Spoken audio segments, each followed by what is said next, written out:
नमस्कार दोस्तों। क्या आपने कभी सोचा है कि कुछ लोग जीवन में चाहे कैसी भी परिस्थितियां क्यों न आए, खुशियां बिखेरते दिखते हैं। प्रतिकूल परिस्थितियों में भी वे इतना सकारात्मक दृष्टिकोण कैसे बनाए रखते हैं। आइए एक बौद्ध कहानी की रहस्यमय यात्रा पर चलते हैं जो हर स्थिति में खुशी पैदा करने के बारे में गहन ज्ञान प्रदान करती है। एक ऐसी दुनिया की कल्पना करें जहां चुनौतियां और कठिनाइयां अनिवार्य हैं। आनंद और संतुष्टि पाते हुए भी आप जीवन के उतार चढ़ाव से कैसे गुजरेंगे? क्या परिस्थितियों की परवाह किए बिना अपने दिमाग को सकारात्मकता अपनाने के लिए प्रशिक्षित करना संभव है?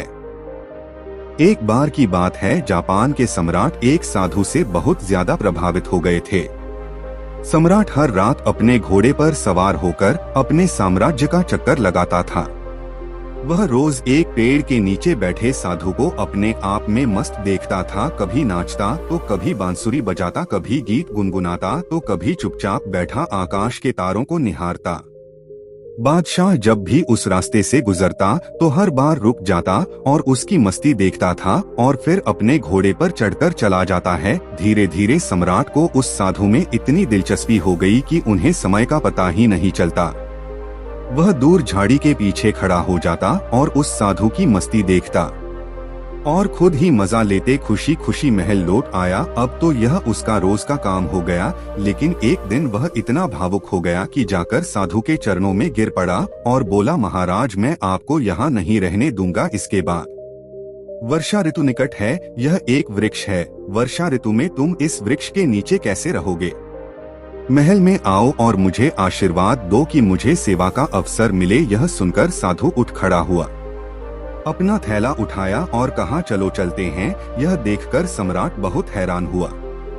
सम्राट को अपेक्षा थी कि साधु कहेगा कि कौन सा महल हम खुश हैं जहां हम हैं। हम साधु महलों में नहीं जाते, हमने कपड़े, गहने, महल आदि छोड़ दिए हैं और आप हमें वहां ले जा रहे हैं। यदि साधु ने ऐसा कहा होता तो सम्राट उनके चरणों में गिरकर थोड़ा और भीख मांगता। लेकिन साधु एक बार में चलने के लिए तैयार हो गया। इससे सम्राट को थोड़ा झटका लगा। वह सोचने लगा कि कहीं मुझसे कोई गलती तो नहीं हुई है। क्या इस आदमी ने फिर से मेरे साथ कोई चाल चली है? क्या यह महल में प्रवेश करने की चाल है कि यहाँ बैठे बांसुरी बजाता रहा जब तक कि मैं उससे प्रभावित नहीं हुआ? क्या यह मेरे ऊपर जाल नहीं फेंक रहा था? क्या यह केवल मछली पकड़ने का कांटा नहीं था? मैं मूर्ख हूँ जो इस जाल में फंस गया हूँ। अब कुछ कह भी नहीं सकता, बोलने का मौका ही नहीं दिया। एक बार भी उसने नहीं कहा, नहीं नहीं, मुझे यहाँ बहुत मजा आ रहा है। चाहे गर्मी हो या बारिश, हमारे लिए सब एक समान है। बादशाह ने साधु की ओर देखते हुए मन ही मन सोचा, क्या यह साधु है? विलासिता की बात आने पर वह तुरंत मान गया। सम्राट के मन से साधु के प्रति सारा सम्मान उठ गया। सम्राट यह सब सोच ही रहा था कि तब तक वह साधु सम्राट के घोड़े पर बैठ गया। जल्दबाजी में मैंने इस साधु को पहचानने में बहुत बड़ी गलती कर दी। लेकिन अब सम्राट अपनी बात से मुकर भी नहीं सकता था, अपने वचन के पक्के थे। सम्राट ने मन ही मन कहा, अब तो महल में पड़ा रहेगा, इतने फालतू पड़े हैं, अब वहाँ करेगा भी क्या? लेकिन अब सम्राट के मन से उस साधु के प्रति प्रेम और सम्मान बिल्कुल नष्ट हो गया था। साधु महल में चला गया और आराम से रहने लगा। लेकिन बादशाह की परेशानी दिन ब दिन बढ़ने लगी, क्योंकि वह सन्यासी बड़े मौजमस्ती में रहता था। सम्राट को सन्यासी से ईर्ष्या होने लगी। जब यह सन्यासी जंगल के वृक्ष के नीचे सुखी रहा करता था तो सम्राट के मन में उसके प्रति आदर पैदा हो गया। क्या गजब का त्यागी है, उसके पास कुछ भी नहीं फिर भी इतना आनंदित है। साधु वृक्ष के नीचे बांसुरी बजाता था और महल में भी वह बांसुरी बजा रहा है। और फर्क सिर्फ इतना था कि यहाँ वे मखमली के गद्दे पर बैठकर बांसुरी बजाता था। मैं कैसा आदमी लाया हूँ, क्या यह साधु है? बादशाह से भी ज्यादा ऐशो आराम से रहता था। बादशाह को भी कुछ चिंताएं थीं। आखिर उसके पास अपना परिवार, साम्राज्य, धन दौलत सब कुछ है। उसके पास 100 चिंताएं थीं, लेकिन उस सन्यासी को कोई चिंता नहीं है। वह बांसुरी बजाता है, नाचता है, गाता है, अच्छा खाता है, अच्छे कपड़े पहनता है। सम्राट ने किसी तरह उसे 6 महीने तक झेला, लेकिन बात सम्राट की बर्दाश्त के बाहर चली गई। तो एक दिन सम्राट साधु संत से बोला, मैं एक प्रश्न पूछना चाहता हूँ, अब मुझ में और आप में क्या अंतर है? साधु ने कहा कि आप अंतर जानना चाहते हैं। सम्राट ने कहा, हाँ ऋषि। साधु ने कहा कि तुम महीनों तक व्यर्थ चिंता क्यों करते हो?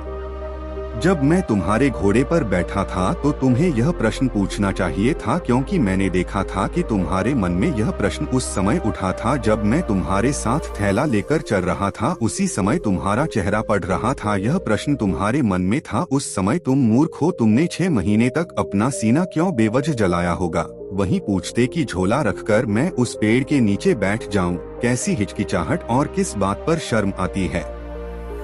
लेकिन मैं कब से इंतजार कर रहा हूँ कि आप कब से पूछते हैं। फिर कल सुबह मैं आपको अंतर बता दूंगा। लेकिन हाँ, मैं शहर के बाहर जाऊंगा और बताऊंगा कि सम्राट अगली सुबह जल्दी उठ गया। वह जानने के लिए उत्सुक था कि क्या अंतर है। फिर सम्राट ने सोचा कि क्या फर्क पड़ सकता है। मैं कुछ नहीं सोचता, जो मैं खाता हूँ वही खाता है और मुझसे ज्यादा मांगता है। यह लाओ वह लाओ। मैं जिस कमरे में रहता हूँ उससे भी आलीशान कमरे में रहता हूँ। 2-3 नौकरों से गुजारा कर लेता हूँ और दिन भर 15 से 20 लगाए रखता है। इसकी जरूरतों का कोई अंत नहीं, मांगता चला जाता है। फैंसी कपड़े पहनता है, जो कोई भी उसे देखेगा वह समझ जाएगा कि यह मेरा मंत्री है। लगता है खुद इस महल का बादशाह है। कम से कम महल के बाकी लोग तो मुझसे डरते हैं, लेकिन इसकी आंखों में डर नाम की कोई चीज नहीं है। वह दिन भर बस अपनी मस्ती में बांसुरी बजाता रहता है। दिन भर अपनी मस्ती में। सम्राट सुबह सुबह साधु के कमरे में पहुंचे। वहां पहुंचकर उन्होंने जो देखा वह विस्मयकारी था कि साधु ने वही पुराने कपड़े पहने हुए थे जो उन्होंने इस्तेमाल किए थे वृक्ष के नीचे बैठकर धारण करना। एक हाथ में झोली और दूसरे में बांसुरी लिए तैयार खड़ी थी। बादशाह को देख साधु ने कहा, चलो साहब चलते हैं। इसके बाद वे दोनों महल से बाहर आ गए। चलते चलते शहर की नदी पार कर ली। कुछ देर बाद वे शहर से बहुत दूर आ गए। सम्राट ने पूछा कि और कितना चलना है? साधु ने कहा कि सुबह से दोपहर तक चलने में थोड़ा समय और है। तो सम्राट ने कहा, अब और नहीं, बस कहो आप जो कहना चाहते हैं। साधु ने कहा, मैं आगे चलता हूँ, तुम मेरे साथ चलो या नहीं? सम्राट ने थोड़ा गुस्से से कहा कि मैं कैसे चल सकता हूँ? मैं तुम्हारे जैसा भिखारी नहीं हूँ जिसे मेरी पत्नी, मेरे बच्चे, मेरे धन, मेरे साम्राज्य की परवाह नहीं है। सब कुछ मुझसे जुड़ा हुआ है। मैं यह सब छोड़कर आपके साथ क्यों चलूं? सम्राट की यह बात सुनकर सन्यासी जोर से हंस पड़ा और बोला, तुम में और मुझ में बस इतना ही फर्क है कि मैं कहीं भी जा सकता हूँ, तुम नहीं जा सकते। मैं अच्छी या बुरी स्थिति में खुश रह सकता हूँ, लेकिन तुम नहीं। जब मैं किसके अधीन रहा करता था वो है जंगल और पेड़। मैं पूरे मौज में रहता था और जीवन के हर पल को जीता था। जब मैं महल में गया तो वहाँ भी मैंने अपने जीवन के हर पल को पूरी मस्ती और आनंद के साथ जिया। और अब कहीं और जाऊं तो ऐसे ही जीऊंगा, क्योंकि हम वही हैं जहां हम उस समय थे। हमारा तन और मन हमेशा साथ रहता है। हम न तो अपने अतीत के बारे में सोचकर पछताते हैं और न ही कल की चिंता में अपना आज बर्बाद करते हैं। हम सिर्फ उसी में जीते हैं आज, क्योंकि हम समझ चुके हैं कि जीवन आज में है, अभी, और इस क्षण को जीने में है। बस यही फर्क है तुम में और मुझ में। आपको परिस्थितियों चलाती हैं और हम परिस्थितियों को चलाते हैं। आप खुश हैं या दुखी यह आपके जीवन की घटनाओं पर निर्भर करता है, लेकिन हमारे लिए ये घटनाएं जीवन का एक हिस्सा मात्र हैं जिसे हम जरा सा भी विचलित हुए बिना छोड़ देते हैं। हमें इस बात की चिंता रहती है कि अच्छे दिनों में हमें दुख न हो और न ही अधिक आनंदित हो। हम हर स्थिति में खुद को शांत और स्थिर रखते हैं, क्योंकि हम जानते थे कि न तो दुख हमेशा के लिए है और न ही खुशी। हम हमेशा किसी भी स्थिति में आनंद लेते हैं। अचानक सम्राट को एहसास हुआ कि उन्होंने क्या किया है जो एक ऐसे अद्भुत व्यक्ति के साथ रहे। उसे 6 महीने के लिए एक दिन भी सत्संग नहीं कर सका। मैं सत्संग क्या करता हूँ? मेरे मन में यही चल रहा था कि वह एक बहुत ही साधारण आदमी निकला। यह सोने की पॉलिश वाला खोटा सिक्का निकला, लेकिन अंदर से मिट्टी का निकला। ये सब विचार आते ही सम्राट ने तुरंत साधु के पैर पकड़ लिए और कहा, नहीं महाराज, मैं आपको आगे नहीं जाने दूंगा। साधु ने कहा, देख मुझे कोई दिक्कत नहीं है, ये रहा आपका घोड़ा, मैं फिर से उस पर बैठूंगा और फिर वापस महल में जाऊंगा। पर फिर तुम फिर संकट में पड़ोगे। यह सुनकर सम्राट के मन में भी वही विचार आया। उसने इसे फिर से आसानी से स्वीकार कर लिया। साधु ने कुछ देर तक सम्राट की आंखों में गौर से देखा और कहा, लेकिन नहीं, मैं अब वापस नहीं आ रहा हूँ, क्योंकि फिर से तुम नहीं सुधरोगे, तुम फिर से मुसीबत में पड़ोगे और तुम फिर से मुझसे ईर्ष्या करोगे और दिन रात परेशान रहोगे। हमारा क्या है, हम साधु हैं, हमारे लिए महल और जंगल सब एक जैसे हैं। हमें कोई परेशानी नहीं है, क्योंकि जिसे समस्या है वह साधु नहीं है। मेरी बांसुरी जंगल में बजाएगी जैसे जंगल में रहती थी। यह कहकर ऋषि वहां से चले जाते हैं और सम्राट वहीं खड़ा साधु को जाता देख रहा था। मित्रों, इस कहानी से हमें दो बातें सीखने को मिलती हैं। सबसे पहले, इंसान किसी भी चीज की तब तक इज्जत करता है जब तक कि उसके पास वह न हो। फिर जब आप उस शख्स के पास वापस आ जाते हैं तो इंसान उसे इज्जत देना बंद कर देता है और तब उसे अपनी गलती का एहसास तब होता है जब वह वस्तु या व्यक्ति उसके जीवन से चला जाता है। जैसे वह साधु उस सम्राट को बहुत त्यागी और महान लगता था जब तक वह जंगल में रहता था, और जब वह सम्राट के साथ महल में गया था सम्राट ने उसका तिरस्कार किया और कोशिश की, लेकिन जब वही ऋषि सम्राट से दूर हो गए तो सम्राट ने उन्हें उपयोगी पाया। इसीलिए किसी भी व्यक्ति को बहुत सोच समझकर अपना बना लो, और जब तुम अपने हो जाओ तो उसे अस्वीकार मत करना।